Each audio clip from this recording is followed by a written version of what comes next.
Welcome back, my froggy friends. Today we're taking on your comments and diving into everything from fairy tales to frogs in gaming.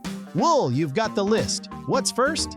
At Bobbery B1 Scott says, "You're definitely the most epic and cool frog ever."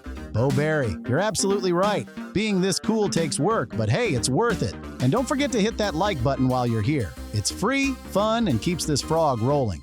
Now, at entitled_top_hat says, "You should talk about the Crimson Fairy Book's Language of Beasts section. I know it's a fairy tale, but it's too funny." Funny? Wool, I live this life.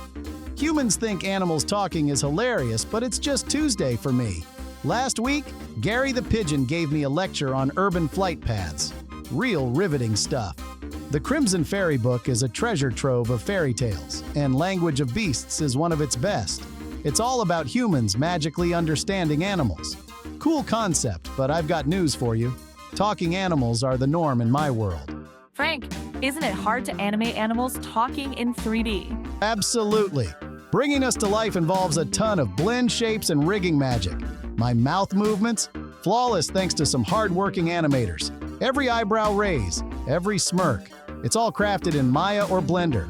Big shout out to the 3D wizards out there.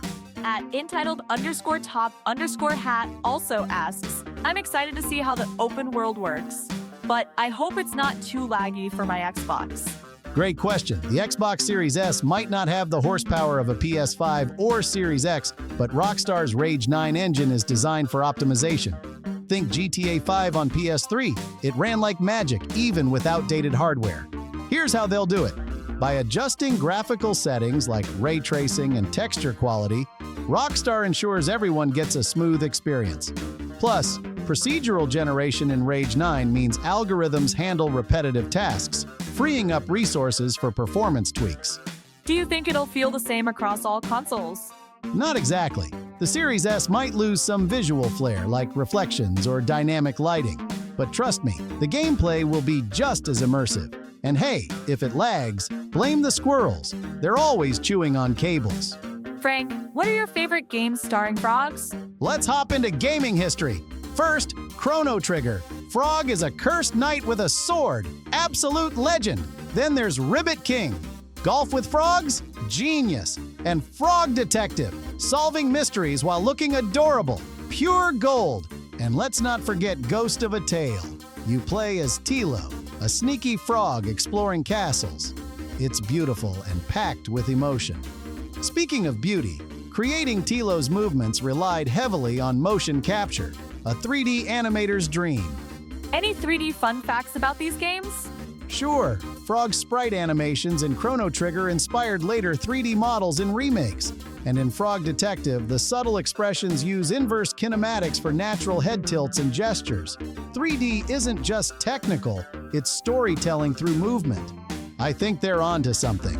With open worlds evolving, there's so much to analyze. Dynamic NPC behavior, environmental storytelling, even the procedural evolution of the world itself.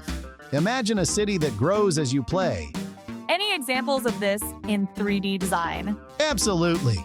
Rockstar's procedural generation ensures environments feel alive, but it's guided by artistic direction. The balance between algorithms and creativity is what makes these worlds special. It's like having an orchestra with AI conducting and humans playing the instruments. Before we wrap up, here's the deal. We've got a poll live on the channel. Tell us what topics you want next. Frogs in gaming, fairy tales, or maybe even Gary's unsolicited advice on flying. And leave your questions in the comments.